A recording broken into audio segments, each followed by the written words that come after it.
विद्यार्थी मित्रांनो, सध्या ऑप्शन फॉर्म भरणं सुरू आहे आणि हे ऑप्शन फॉर्म भरण्यासाठी जी डेट आहे ते आहे 8 जुलै, 9 जुलै, 10 जुलै. तर काही विद्यार्थ्यांनी ऑप्शन फॉर्म भरलेले आहेत आणि काही विद्यार्थी ऑप्शन फॉर्म भरायचा आहे. तर विद्यार्थी मित्रांनो, ज्या विद्यार्थ्यांनी अजूनही ऑप्शन फॉर्म भरला नसेल तर अजून 2 दिवस वेळ आहे, याच्यामध्ये तुम्ही ऑप्शन फॉर्म भरून घ्या. आणि ज्यांचा ऑप्शन फॉर्म भरणं झालेला आहे त्यांनी 12 तारखेपर्यंत निवांत राहायचं आहे. 12 तारखेला तुम्हाला जे काही ऑप्शन फॉर्म भरलात, जे काही तुम्ही कॉलेजेसचे नावं टाकलेली आहेत, जे काही तुम्ही ब्रँचेसचे नावं टाकलेली आहेत, त्याचा रिझल्ट लागणार आहे. म्हणजे कॅप राऊंड 1चा रिझल्ट डिस्प्ले होणार आहे.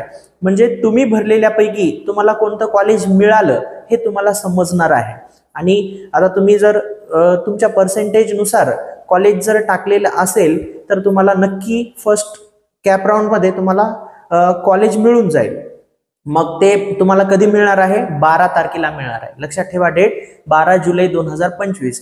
मग त्यानंतर पुढे काय करायचं सर? तर पुढे काय करायचं तर तुम्हाला 13 ते 15 जुलैमध्ये तुम्हाला जर ऍडमिशन घ्यायचं असेल तर जे कॉलेज तुम्हाला मिळालेलं आहे त्या कॉलेजमध्ये जाऊन ऍडमिशन तुम्हाला घ्यायचं आहे. कधी? 13 जुलै ते 15 जुलैमध्ये. म्हणजे तुम्हाला 3 दिवस आहेत ऍडमिशन करण्यासाठी. 13 जुलै, 14 जुलै आणि 15 जुलै ह्या 3 दिवसामध्ये तुम्हाला जे कॉलेज मिळालेलं आहे त्या कॉलेजमध्ये जाऊन तुम्हाला ऍडमिशन करायचं आहे.